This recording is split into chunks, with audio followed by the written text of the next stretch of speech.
Alright, in this lesson we're going to learn the scale shape associated with our open C chord.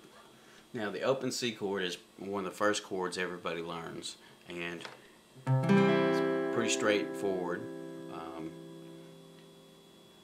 but we do have a scale shape built in. In figure 1 you'll see that C chord. To give you a visual, it's in a chord diagram. You notice we've got our third finger on the third fret, second on the second fret, and our first finger on the first fret. So the notes on correspond with your fingers at this point, or I should say the frets, the notes of the frets. Now in figure 2 you'll see that C chord tabbed out, and then you'll see the scale pattern that surrounds and includes the notes from the C chord. Now that's very important to understand that 3 of these notes, there's 5 different notes in the scale pattern.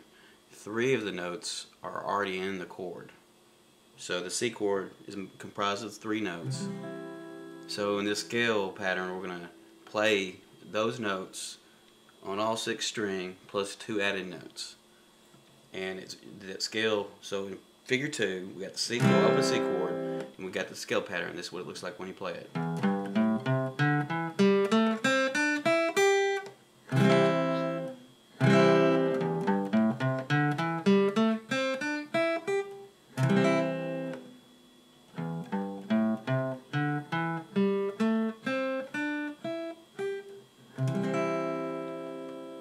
Now, what's cool about this scale pattern, all these notes sound good with the open C. So you can technically play that C chord, add any of these notes, and you just come up with a different variation of a C chord, a major chord.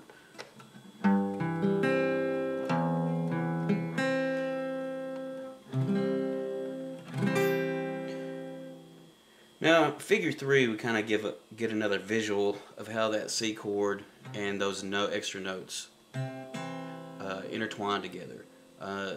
The white circles are the notes that are in the scale pattern besides the notes that you fret, except for those open strings right there, which is on the G and the high E.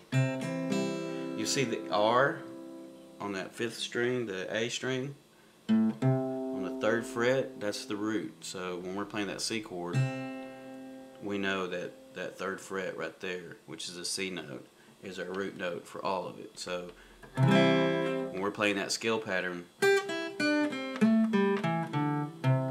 it all goes back to that root note. Even the, these kind of pickup lines down here on the low E string, but it all leads back to that C note. And then of course we get back to that C note, a C chord fits right in. A figure 3 is the another diagram of the scale pattern surrounding the C chord. It shows you in this diagram what fingers you should use, and as I mentioned before, we're using the 1, 2, 3. So if the note falls on the 1st fret, then we're going to use our 1st finger, 2nd fret, 2nd finger, 3rd fret, 3rd finger.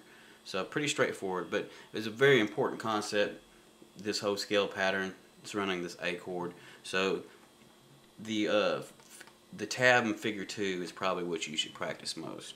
And